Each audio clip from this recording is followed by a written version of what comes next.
Hello everyone. Hi. Good morning. I hope you have wonderful day and night. Today I'm going to make Napa salads, which Chinese pichay. They call Chinese pichay. So please subscribe my YouTube channel, Asian Cooking with MG and Blog. And don't forget the FB to follow me, Cooking MG with Blog. Thank you for all your support. Be safe you all. Please share your friend and likes and comment. Thank you. Bye. See you later.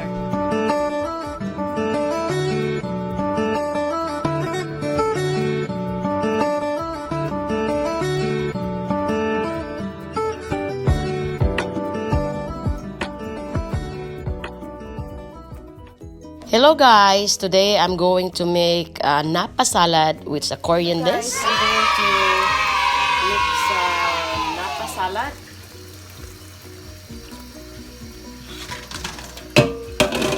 Here. I'm going to slice it. You have to need to take out the part. Here, slice like that. Yeah.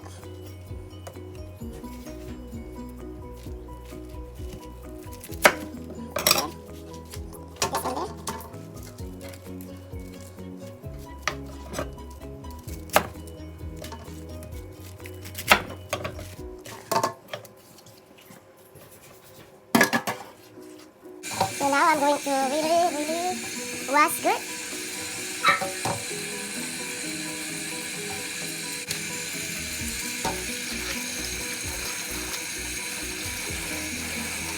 I already washed it, but I need to make sure that I wash again.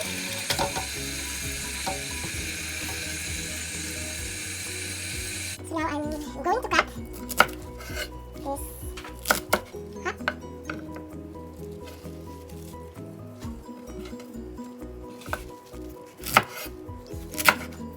You have to cut 3/4.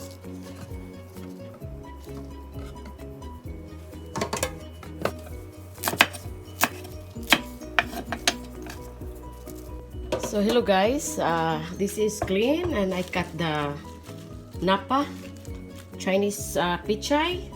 I will show you what is the ingredients. Okay. So this is 3 onion spring. So I need to wash it.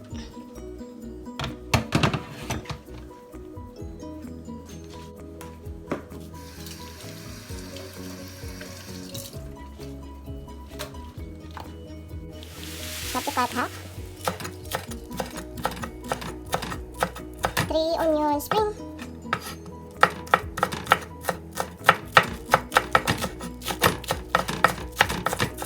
Okay. So I need to put here. So 3 onion spring. And then 4 medium garlic cloves.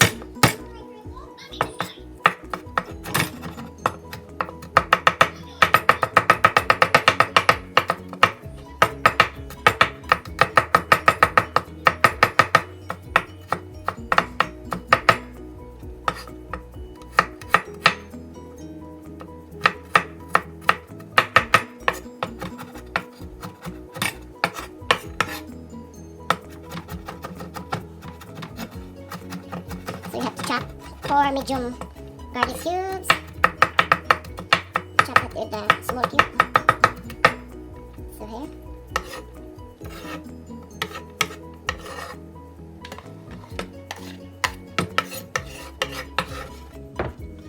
Now I will show you the rest of the ingredients. 2 tablespoons of sesame oil. So this is 2 tablespoons.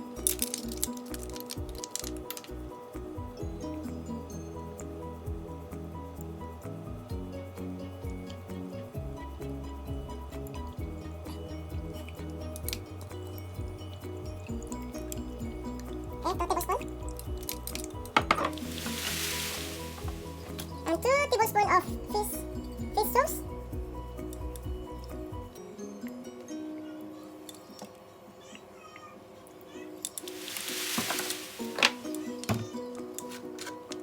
1 tablespoon of soy sauce. You can put any kind of sauce. I have measurement. So now the hot pepper, 1 tablespoon of hot pepper powder. I bought that in Korean store. But add a little bit, it's up to you.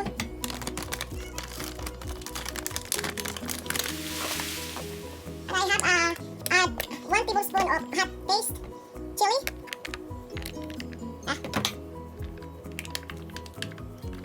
Don't make mess.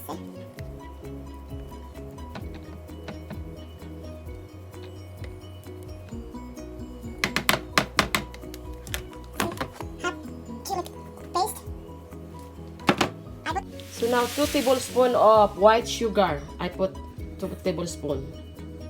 white sugar here. So I will mix it very well. Mix it.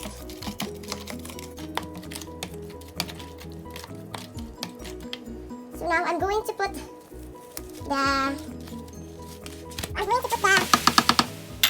Napa salad sauce, and I have to massage it. As you can see, I need to use that in order to massage, mix it very well.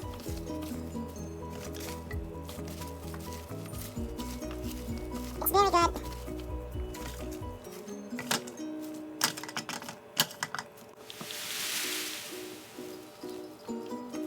I add more sesame, maybe half teaspoon of sesame oil. Because my Napa Chinese pickle. Okay, now I'm going to try it. It's very good. It's yummy. I need to set aside a plate.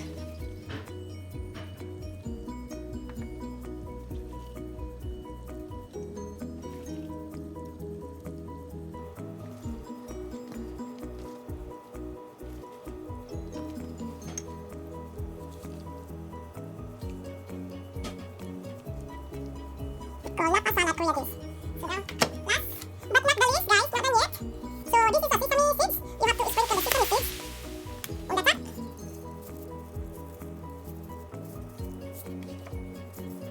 Okay, please don't forget to subscribe my channel, Asian Cooking with NG and Brad. So here, guys, here the Napa salad Korea dish, we call Chinese pichay. Thank you for watching.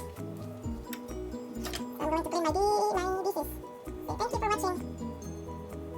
Go Chinese pichay, Napa salad Korean dish.